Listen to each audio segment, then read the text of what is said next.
Today's pro-revenge story is from WordRoll. When someone tried to get you fired, but you have a reverse card. This incident blew up in March 2021, in the middle of lockdowns and stuff.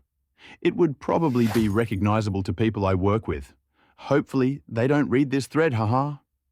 It's a story about someone whose ambition was bigger than their ethics and the law, and it coming back to bite them. It's a bit long, sorry. TLDR at the bottom. At the time, I was working as a manager in a mid-sized business. While I was there, I was assigned a new member to my team. I'll call her Evil. Evil was in her mid-20s and was pretty fresh out of college. She was the kind of person who could talk your ear off about all of her ideas and plans and what she was working on, but never really seemed to have anything to show for it. When I talked to her about clients complaining that she wasn't getting back to them, she would always have an excuse about how difficult they were, how snowed under she was, and how she had written an email, but it must have gotten lost in spam. So on and so forth. Basically, never her fault. It got to the point where, after one of our monthly meetings, I called her in and explained that if she couldn't get her tasks done, she needed to let us know, so we could help delegate resources to make sure things weren't slipping through the cracks. I'll admit, I was pretty direct. Her performance was impacting the whole team, and my job was literally to keep the team on track. I get that people can be under pressure, that there can be stuff going on at home which impacts work, and that sometimes people need a bit of help. But if every time I ask about a project you say, yep, everything's good, I've got it under control, and then it all falls apart, and your only response is to blame the client, we have a problem.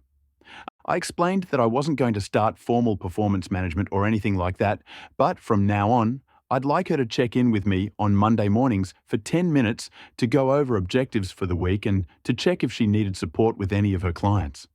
I know it isn't fun to be micromanaged, so I tried to keep these check-ins short and mostly just offer assistance on stuff. She clearly hated my guts though, and apparently was hatching her own pro-revenge.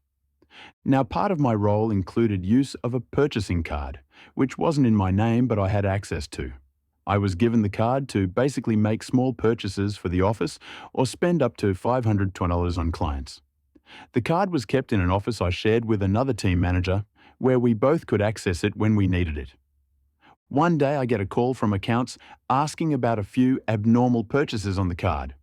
A Photoshop subscription, a couple of Uber Eats orders, an HBO subscription, etc. I say I don't know anything about them, and they should check with the other team manager. Apparently, the other team manager didn't know anything about them either, because after the weekend, I get called into the big boss's office. After my colleague and I had denied involvement, accounts had started calling Adobe and Uber and stuff to find out where the transactions were coming from. They said that not only were the accounts in my name, they were registered to an email address with my name in it too, e.g. word.roll3sreesdomain.com or something. I can't describe what it felt like to be in that meeting. I felt physically sick. I couldn't work out what was happening. I was so shocked I didn't know what to say. I felt like I was about to get fired and I couldn't understand how that was even possible. The director was going on about how access to the card was a privilege and that I had signed an agreement about appropriate use and so on and so forth. I denied that I had been using it inappropriately, and the boss listened, but I could tell he wasn't that convinced. To be honest, in my head, I was gaslighting myself and worrying that I had somehow saved the card in Google, and maybe my wife had been accidentally using it or something. It was terrible, and I found myself apologizing and saying, I don't know how this happened. I assure you that I know that none of those expenses are appropriate uses of company funds. There must have been some kind of mistake. Can I please have the details and look into it? Etc., etc. When I finally got out of that office, job still intact, barely, Evil was waiting for me at my office door. She was grinning from ear to ear and sweetly explained she had been waiting for our morning meeting. I told her something had come up and we'd do the meeting tomorrow, and she said, "Oh, will you be in tomorrow?" Confused, because I didn't know I was in a pro-revenge thread at the time, I just replied, "Yes, why would I not be in tomorrow?" And she just sipped her tea and said, "Oh, no reason," turned around and went back to her desk. Something felt off, but I was still worrying about what had happened with the boss, so I spent the next couple of hours calling my wife, calling Adobe, and doing the same legwork that accounts had done. It became very obvious that someone had been using my name and the company card to spend a bunch of money online. Had I been hacked or something? Personal info on the dark web, and these hackers just really wanted Photoshop and Wendy's delivered? It was the Uber Eats that was her undoing. After getting on the phone and talking through what had gone on, and obviously giving my name for the account and everything, the fellow on the phone told me where the food had been delivered. It was in our city, which made me rule out straight away any notion of my data being sold online or something. Now, I was suspicious and pissed. I don't like to think the worst of people, but now I was. Listening to my gut, I pulled up Evil's employee information and checked her address. I pulled it up on Google Maps, dropped a pin on her place, and then looked for the address Uber Eats had given me. It was the corner of her effing block. I was furious. When she left work for the day, I got IT to give me access to her laptop. Sure enough, when I opened up her domain.com account under her listed accounts was Word, roll3edomain.com. There were some things she had been smart about. The IP address she had been using was the office, which would have tied back to me.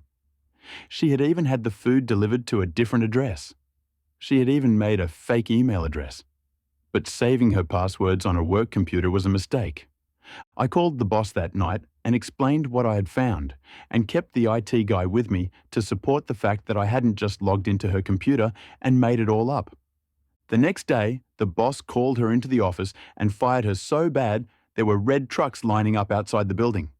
When she teary-eyed left his office, I made sure I was standing in the hall sipping a cup of tea. It had gotten cold while I waited for her, but still tasted sweet. I hope she went home that night, because if she did, she would have received some nice goodbye, Wendy's delivered by Uber Eats. Paid for on my personal card, of course. Revenge and justice can be the same thing, right? In the end, she was fired. The boss apologized, and we were on good terms when I left in October for a new gig. She never apologized, and I haven't seen her since. The boss decided not to get police involved, and neither did I. Just didn't want the hassle. TLDR.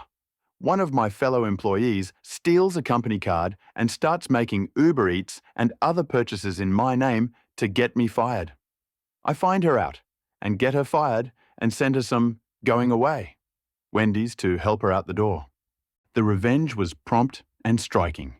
Evil made unauthorized purchases using the company's card and blamed OP for the theft.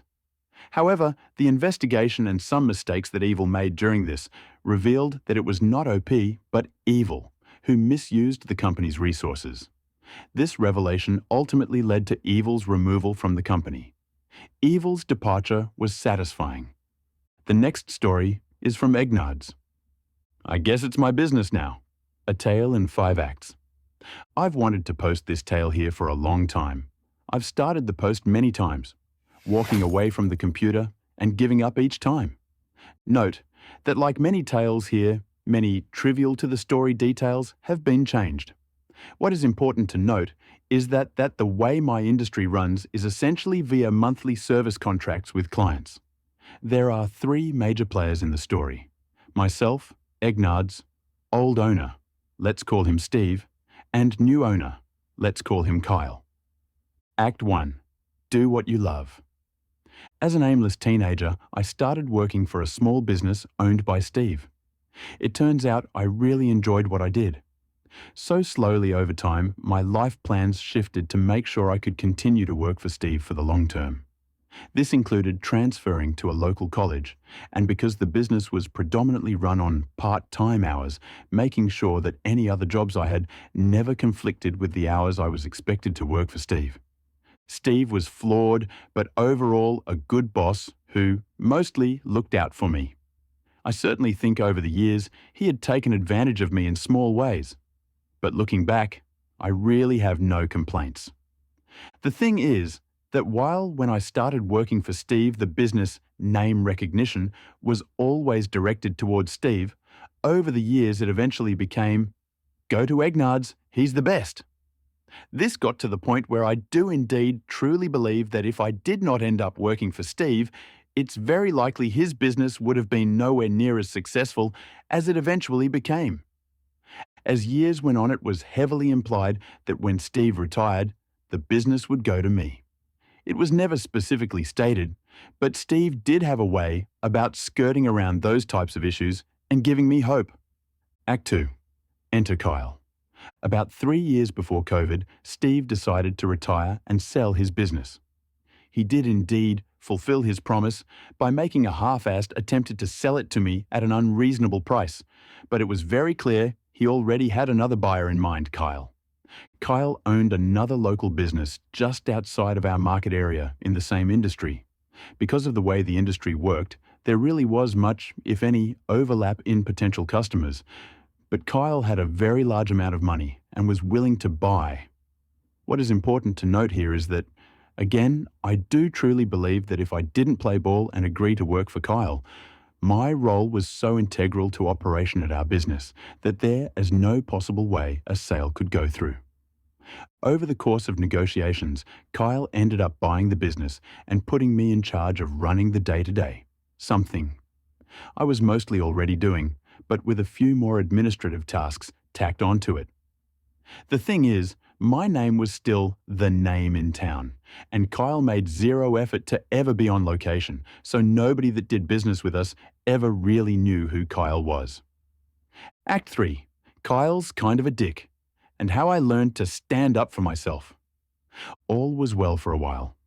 Kyle would openly talk about me being the head honcho at my location and mostly left me alone to deal with my clients in the professional and personable nature that I had learned from Steve. Things first came to a head a year before COVID when Kyle sent me to an industry conference for 4 days. I would need to take off time from my other job, which I was fine with. At the conclusion of the conference, I put in an hour's request for the hours I spent at the conference. And I was super nice about it. Actually, I should have clocked all hours at the convention each day, but instead did not account for hours for seminars that would help my boss, but were ones I had wanted to attend. The request was denied, and I was told, "Industry conferences are enriching activities. We pay for your admission, but they're on your own time." This took 2 weeks to resolve, but ended with me essentially saying, "Look, I'll still work for you because I love what I do. However, if I don't get paid, I will never go to another one of these conferences again to get new ideas for you." I was immediately paid. I will spare similar smaller stories of that nature, but that slowly started to become the relationship between Kyle and I. Act 4. COVID hits. When COVID hit, our locations were shut down, and for 3 weeks we weren't able to do anything. Meanwhile, our clients were still paying for services. And because Kyle had recently moved to a new client payment portal that I hadn't been trained on yet, I wasn't able to help any clients get their money back. At one point, I messaged Kyle about going virtual and being able to still assist clients and got a very angry text back, full of curses that essentially said, "Look, you're not the boss. Go fuck yourself. You had your chance to be the owner and turned it down. I'm in charge." We did eventually go virtual about a week later. The big problem, of course, being that I would receive daily texts, emails, calls from clients about their memberships, bills, and there was nothing I could do to help them. It was at this point that I knew shit was hitting the fan and I needed to start doing something. So over the course of the next 2 months, I did a couple things. Spent an inordinate amount of time studying the best business structures. Communicated with all of the other staff at my location about my intentions. Continued to give 110% to my clients in a virtual capacity. Built a website and social media presence from the ground up. I don't think Kyle was expecting any of this, and he probably didn't also realize that, because I often had to do back-end stuff from home, I also had what was, essentially, a little black book of every client, their email addresses and phone numbers. Act 5. Surgical strikes. When everything was ready, I waited very patiently, only the end of a service month. As I mentioned, all of our clients had monthly costs, and I didn't want to put anyone out of any part of their costs. On the last weekday of the month, I instructed the staff who would be helping clients that day to tell them to check their emails at the end of the day. At the end of the day, I sent out an email to all active and some non-active clients, as well as a texting service to text everybody. I launched our social media accounts, our website, and had even enlisted a very small amount of trusted clients to spread the word via social media once I gave them the signal. Within 15 minutes of everything, my phone was ringing off the hook. I had 50 plus emails in my inbox from different people, and my Facebook accounts were completely blowing up with local chatter. I also heard from many of these people that they were calling Kyle to cancel their service. We hosted a Zoom meeting for all concerned parties and essentially decided to take the weekend to clear up any confusion with the systems and start fresh and open our doors on Monday. Within an hour of everything, Kyle sent out a text blast to every client that they would be shutting their doors effective immediately. At the start of COVID, we had roughly 50 active clients at the business. On my first day of business, I had signed up 75 active clients. Many inactive ones telling me, "Yeah, we stopped doing business with you guys because Kyle was kind of a dick." What is really important to keep in mind here is that I never wanted to, nor cared to be, a business owner. I was very happy working for somebody else as long as I wasn't treated like shit. Had Kyle treated me even remotely better, the location would have continued to thrive and be a staple in our local community. Kyle chose to be a dick to try and get quick money and cheat people, and Kyle lost out. We've been in business now almost 2 years, have nearly tripled Kyle's active numbers, and continue to be a staple in our community. TL, DR old boss sold his business to someone who was kind of a dick. New guy didn't realize I was the face of the business and ended up losing out on everything. Oh my gosh, the revenge was destructive. Kyle's ego and rude behavior cost him not only his company, but everything. It was Kyle's behavior that brought him down to the street, and it was OP's patience that finally paid off. Bye-bye for now. Let's see you tomorrow.